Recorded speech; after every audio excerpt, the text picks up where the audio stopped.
Bonjour les amis, bienvenue sur notre chaîne Encouragé pour être sauvé, encouragé pour être encouragé, encouragé pour être élevé, encouragé pour être aimé, encouragé pour être consolé.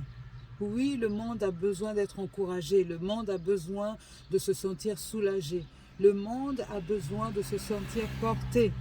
Lorsque je parle du monde, je parle de toi mon ami, je parle de toi qui me regarde ce matin. Tu as besoin d'être encouragé ce matin, tu as besoin d'être porté, d'être consolé. Voilà, Jésus envoie dans ta maison une telle personne telle que moi pour t'encourager ce matin. Je dis ce matin, tout ce que tu as gardé et tu as reçu de Jésus, conserve-le. Il y aura dans ce monde des loups ravisseurs qui, convaincus de leur état, vont essayer de dissuader la foi des gens. Hier, j'écoutais sur Facebook une dame qui se plaignait de Jésus. Une dame qui se plaignait comme quoi les Africains ont pris le Dieu des Européens. Et si Jésus était vraiment cet homme, pourquoi il ne travaille pas? Pourquoi? Mon ami, Jésus, la foi n'a pas empêché à qui que ce soit de travailler. La foi n'a pas bloqué les mains de quelqu'un. La foi n'a pas bloqué les pieds de quelqu'un. Au contraire, Dieu a dit, celui qui ne travaille pas, il ne mangera pas. Donc Dieu n'est pas contre le travail. Dieu n'est pas contre les initiatives que tu peux apporter dans ce monde pour faire entendre ta voix. Dieu n'est pas contre cela, au contraire. Dieu t'a donné la sagesse, l'intelligence pour que tu puisses travailler, pour que tu puisses subvenir à tes besoins, pour que tu deviennes quelqu'un d'important dans ce monde-ci. Aujourd'hui, la foi, il ne faut pas prendre le prétexte de la foi pour devenir paresseux ou feignant. Non, ça ne va pas dans le sens de la foi en Dieu. Dieu nous a donné ce monde-ci. Il dit, là où vos pieds vont fouler, je vous donne ce terrain, ce territoire, ce lieu où vos pieds ont foulé en héritage. Ça veut dire que là où tu poses ton pied, mon ami, cela t'appartient. Mais sache que tu n'es pas seul dans ce monde-ci. Lorsque tu t'appelles enfant de Dieu chrétien, sache que l'ennemi aussi est debout pour te contrecarrer, pour te mettre les bâtons dans les roues. Mais lorsque tu sais qui tu es en Jésus-Christ, mon ami, tu dois te fâcher. Tu ne dois pas laisser les situations négatives envahir ta vie. Tu dois te lever et te dire non, ma situation doit changer. Je n'ai pas de travail, je suis au chômage.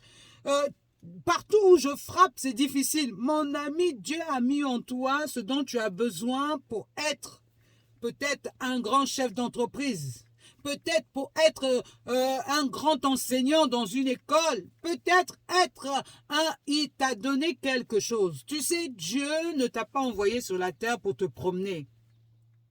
Il t'a envoyé sur la terre pour apporter ce qu'il a mis en toi. Mais mon ami, tu dois te surpasser. Mon ami, tu dois te surpasser. Arrête de dormir sur tes lauriers. Arrête de rêver que tout va tomber du ciel. Tu sais que lorsque moi, je suis rentrée dans la foi, j'avais l'impression que je devais croiser les bras et attendre que tout tombe du ciel, préparer, tu sais, le bon gâteau, comme la manne que Dieu donnait aux enfants d'Israël lorsqu'ils étaient dans le désert. Ils ne faisaient aucun effort, ils avaient des plats, un plat de manne qui tombait tous les jours. Mon ami, c'est pas comme ça la vie. Dieu nous a donné les capacités de pouvoir devenir et faire quelque chose dans ce monde-ci. Dieu n'aime pas les paresseux. Hey, mon ami, si tu es paresseux, tu es mal barré avec Dieu parce que Dieu n'aime pas les paresseux. Dieu a travaillé 6 jours, il s'est reposé le 7e jour. Toi aussi, tu dois faire de même. Tu dois te lever. Maintenant, la question de savoir, est-ce que tu sais ce que tu as envie de faire? Est-ce que tu sais ce que tu as envie de faire? Est-ce que tu as un plan dans ta vie, un plan de vie, un projet de vie? Oui, mon ami, tu dois avoir un projet de vie. La prière, elle te sert de te fortifier, d'avoir confiance en Dieu dans ton projet de vie. Alléluia. La prière, le fait d'aller à l'église, c'est pour toi le moment où tu viens te ressourcer en Dieu, où tu viens chercher les solutions de Dieu pour ton projet de vie. Alléluia! Le fait d'aller à l'église ne t'exclut pas du travail. Le fait d'aller à l'église ne t'exclut pas de travailler. Oui, tu as la foi de croire que Dieu pourvoira à tous tes besoins. Mais il faut que tu proposes quelque chose à Dieu. Il faut que Dieu voie quand même que tu te bouges, que tu n'es pas paresseux. Si tu dors de 24 heures, parce que effectivement, tu es là en train de regarder la télé jusqu'à minuit, 2 heures du matin, et pendant que les autres se lèvent pour aller travailler, c'est là où toi tu dors. Mon ami, c'est pas comme ça. Réveille-toi. Réveille-toi, c'est pas comme ça que ça se passe la vie. La vie, c'est pas ça. La vie, c'est pas ça. Lorsque tu as un projet de vie, ce projet de vie doit te lever. Tu sais, on dit souvent, le monde appartient à ceux qui se lèvent tôt. Pourquoi le monde appartient à ceux qui se lèvent tôt? Parce que il y a tellement de choses à faire dans une journée et que si tu es là en train de dormir, tu perds ton temps à dormir. On aura largement le temps de dormir. D'accord?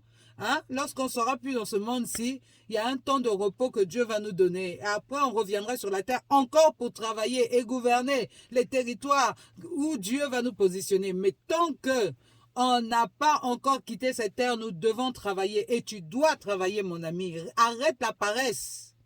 Donc je dis bien, cette femme-là était en train de dire des choses mais incroyables sur Jésus. Comme quoi, comme si c'était Jésus qui empêchait les gens d'aller travailler. Non mais n'importe quoi. Jésus nous donne la force.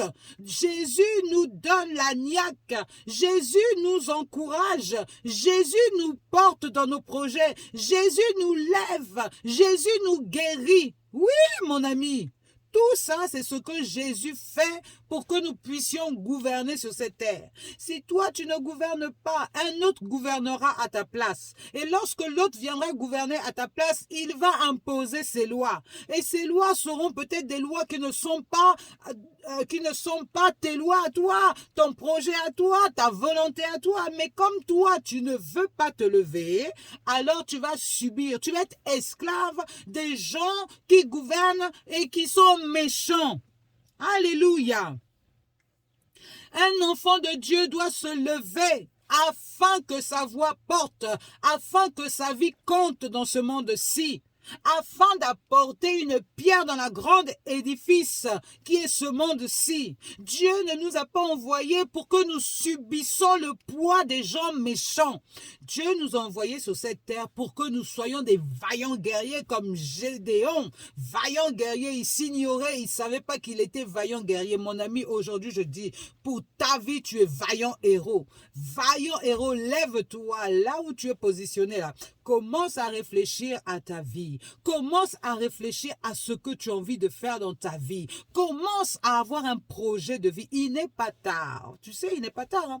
Dieu peut racheter les jours que les sauterelles ont volés dans ta vie. La bénédiction de l'Éternel pour ta vie est renouvelée chaque matin. Qu'est-ce que tu fais de cette bénédiction qui est renouvelée dans ta vie chaque matin? Tu dors dessus. Tu dors dessus. Dieu t'a donné tout ce dont tu as besoin pour que tu puisses impacter ce monde-ci, pour que tu puisses impacte ton monde, impacte ta génération, impacte le lieu dans lequel tu es, mon ami. Tu dois impacter. On doit sentir que là, oui, dans ce village-là, il y a un homme qui s'appelle tant et qui impacte ce village. Ou dans ce quartier-ci, il y a une femme qui s'appelle tant qui impacte le quartier. Alléluia.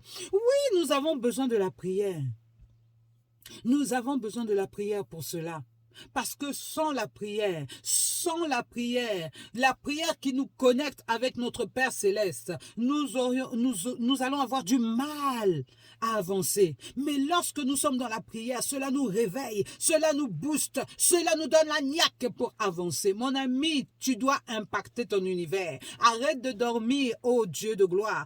Arrête de dormir, ô Dieu de gloire. Arrête de faire dormir les talents que Dieu a mis en toi. Tu dois utiliser ces talents-là pour le bien de la communauté, pour le bien de l'humanité. Oui, mon ami. Les choses que nous voyons dans ce monde-ci ne se sont pas faites tout seuls. C'est parce qu'un homme s'est levé. C'est parce qu'une femme s'est levée. Il a dit, voilà ce que je ferai. Voilà ce que j'ai envie de faire. Mais aujourd'hui, quand vous voyez ces gens-là, d'autres qui sont pauvres commencent à jalouser ceux qui sont riches. Mais t'étais où pendant que l'autre était en train de réfléchir? Mon ami, lève-toi. Arrête de jalouser l'autre. Lève-toi, travaille. Travaille à la sueur de ton front. Travaille avec honnêteté. Ne travaille pas dans la compromission. Ne travaille pas avec les gens méchants qui te détournent de ta destination. Oui, tu as un plan dans ta vie. Essaye d'aller pas à pas. Sois pas pressé. Va doucement, doucement, piano, piano. Et tu verras que ce que tu vas faire, lorsque tu mets Dieu dans tes affaires, Dieu pourvoira à tous égards dans ta situation. Oui, mon ami, Dieu pourvoira à tous égards dans ta situation. Ne te laisse pas désorienter, ne te laisse pas embourber dans des propos incohérents. Oh, Dieu te donne à toi cette faculté d'entendre sa voix, cette faculté de sentir que tout ce qui se fait au nom de Jésus est vérité. Donc, ceux qui ne veulent pas écouter, laisse-les de côté. Lorsqu'ils verront ta gloire, ils se diront, oh, comment celui-ci a réussi? Et tu leur feras ton témoignage. Oui, j'ai cru en Jésus. Et c'est Jésus qui a porté mon projet. Aujourd'hui, si tu veux toi aussi être élevé comme Jésus m'a élevé, oh, viens à lui et arrête de dénigrer le nom de Jésus. Arrête de dénigrer le nom de notre Seigneur. Alléluia. Jésus est Jésus. Que tu parles mal de Jésus ou que tu parles mal de Jésus, Jésus restera Jésus. Que tu parles mal de Jésus, que tu parles mal de Jésus, Jésus restera Jésus. Alléluia. Mon ami, prends conscience que toutes les paroles que tu es en train de prononcer, demain, tu devras en rendre compte devant le tribunal de Dieu. Demain, tes paroles seront pesées.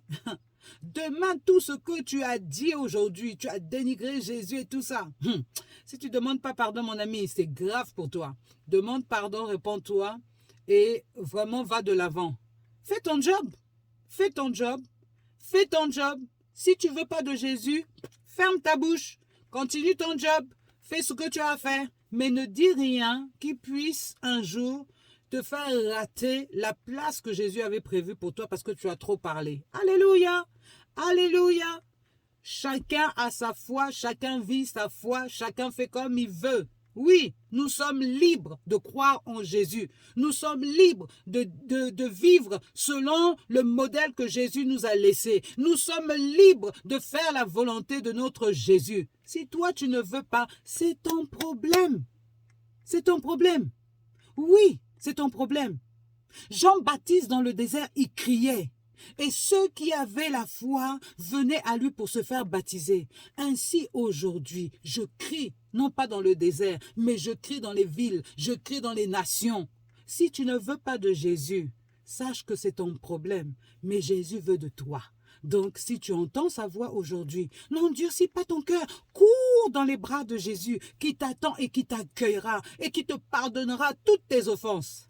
Alléluia, j'aime Jésus. Gloire à Dieu, soyez bénis au nom de Jésus. Alléluia. Ouh! Merci Seigneur. Oh, Jesus, you are very wonderful. Je commence même à parler en anglais. Jésus est bon, mon ami. Ne te prive pas de la bonté de Jésus. Ne te prive pas de la compassion de Jésus. Il a tout accompli sur la croix pour qu'aujourd'hui nous soyons libres. Mon ami, t'es libre. T'es libre. L'esclavage de la médiocrité tombe au nom de Jésus. L'esclavage de l'incrédulité tombe au nom de Jésus. Alléluia. Oh, Jesus. J'arrête là parce qu'il faut que j'aille travailler. Bisous, soyez tous bénis au nom de Jésus. Bye.